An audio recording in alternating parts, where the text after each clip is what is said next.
Hey guys, I've been using the Vaxee NP01S Wireless for a couple months now, and the meat of this video is going to be about what I like and don't like about the shape, because that is what really sets this mouse apart from the rest of the pack.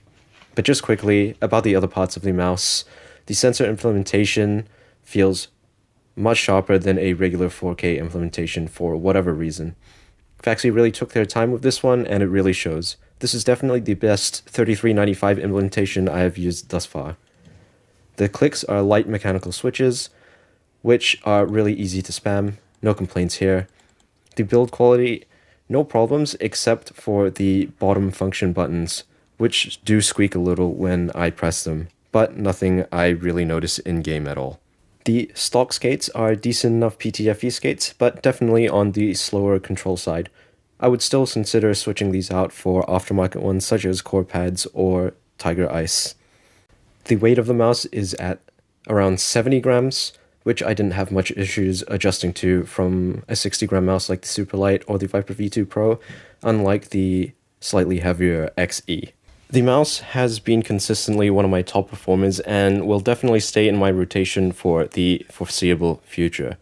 I am still breaking aim trainer records every week with it, and this is definitely because of the most compelling thing about this mouse, the shape.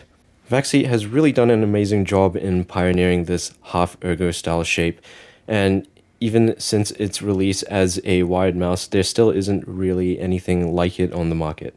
The shape with its nimble front end and ergo back end really gives you a better sense of control over the mouse while retaining that stability, as you can nestle the hump right into the middle of your palm. My favorite features of the shape are the thumb curve, which gives me a space to really wrap my thumb around, which is a feature I really like about regular ergonomic mouse.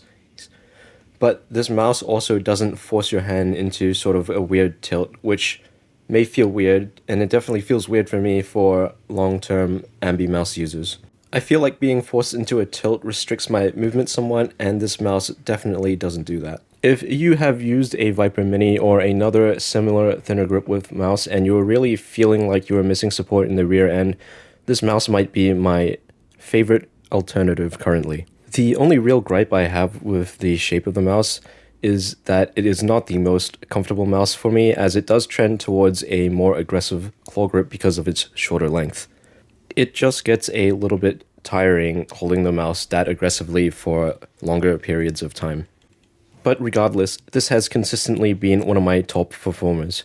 This mouse really does excel in in-hand movements, and I never feel restricted in vertical motions while using this mouse.